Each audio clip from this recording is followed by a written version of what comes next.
এখন ঘড়িতে বাজছে 11টা। গুড মর্নিং, ওয়েলকাম টু ইয়ার বাঙালি। শুরু করতে চলেছি একটা নতুন ব্লগ। আজ হচ্ছে 21 জানুয়ারি, আজকে টিউসডে। তো চলো ব্লগটা স্টার্ট করি। আজকে ব্রেকফাস্ট হচ্ছে পরোটা আর বেগুন ভাজা, ঘিয়ের পরোটা, আমার ফেভারিট।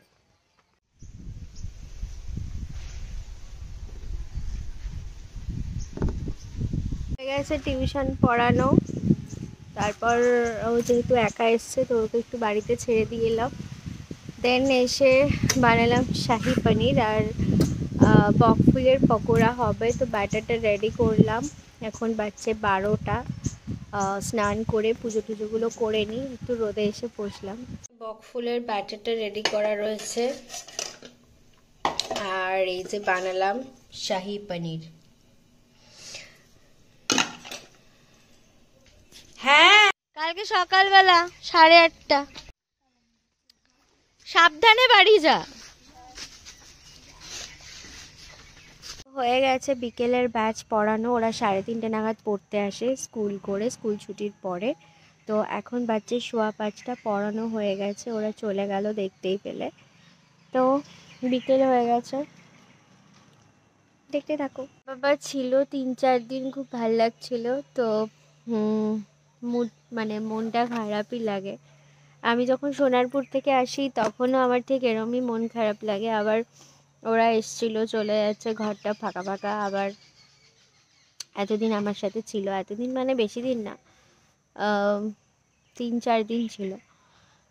তো এই সময় বসে থাকতো বাইরেটা এসে, মনটা খারাপ লাগছে একটু, বাট কিছু করার নেই। আর এত তাড়াতাড়ি দিন চলে যায়, মানে পুরো কি বলবো, দিন মানে পাখির মতো উড়ে চলে যায়। আর মানুষও পাখির মতো, আজ এখানে আছে তো কাল ওখানে আছে, কিছু করার নেই। চলো সন্ধেটা দিয়ে নিই, সন্ধে হয়ে গেছে।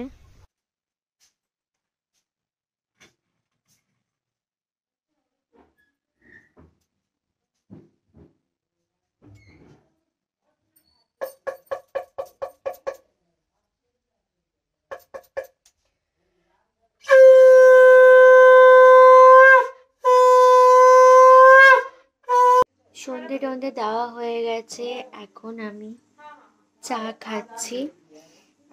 ও এখনো অফিস থেকে ফেরেনি, তো ফিরলে আবার চা করে দেব। এখন এই চাটা আমাকে শাশুড়ি মা করে দিল। আর তো মুখের সামনে এরকম চা পেতে সত্যিই খুব ভালো লাগে, খুবই ভালো লাগে। তো চলো চাটা খেয়ে নিই। ভালোও লাগে, আর মানে কি বলবো, এরকম শাশুড়ি মা যখন মুখের সামনে চা করে ঘরে দিয়ে গেল, তো এটা একটা মানে কি বলবো, আলাদাই পাওনা, সত্যিই খুব ভালো লাগে। তো চলো চাটা খেয়ে নিই। তো আজকে ওকে বানিয়ে দিয়েছি আলু ছোলা সিদ্ধ মাখা। ও এসে গেছে অফিস থেকে, বানিয়ে নিচ্ছি একটু আলু আর কড়াইশুঁটির তরকারি রাত্রে রুটির সাথে খাওয়ার জন্য। এবার ঘুমাবো, ঘড়িতে বাজছে 11টা 40। আর আজকে ব্লগটা এখানে এন্ড করছি। যদি কিছু ভালো লেগে থাকে তাহলে অবশ্যই লাইক করো, শেয়ার করো, আর যারা এখনো ইয়ার বাঙালিকে সাবস্ক্রাইব করোনি তারা প্লিজ সাবস্ক্রাইব করে দিও। আর অপেক্ষা করে থেকো আমার নতুন ভিডিওর জন্য, অবশ্যই খুব তাড়াতাড়ি নতুন ভিডিও চলে আসবে। তো চলো আজকে ব্লগটা এখানে এন্ড করছি, সবাই খুব ভালো থেকো। আর হ্যাঁ, এটা নতুন নোজপিনটা পরলাম। আর নাকটা বন্ধ হয়ে গেছে কি বন্ধ হয়ে যায়নি এই কনফিউশন ছিল। তারপরে তো আগের ব্লগে তোমরা দেখেছো মাসির বাড়িতে গিয়ে আবার নাকটার মধ্যে ওটাকে নোজপিন লাগিয়ে ঠিক করে দিয়েছিল। তারপরে আবার ওটা হারিয়ে গেছিলো, তারপরে অনেক দিন পরিনি, খুঁজে পাচ্ছিলাম না, কিছু হচ্ছিল না। তো এটা আজকে খুঁজে পেয়েছি। বিয়েতে কেউ গিফট করেছিল, কে করেছিল আমার ঠিক মনে নেই, আমি জানি না। আহ, তো কিন্তু এটা গিফটই পেয়েছি। তো যাই হোক, এটা অনেক কষ্ট করে পড়লাম, কেমন লাগছে কমেন্ট করে বলো। তো যাই হোক, আজকে ব্লগটা এন্ড করলাম, সবাই খুব ভালো থেকো, বাই বাই।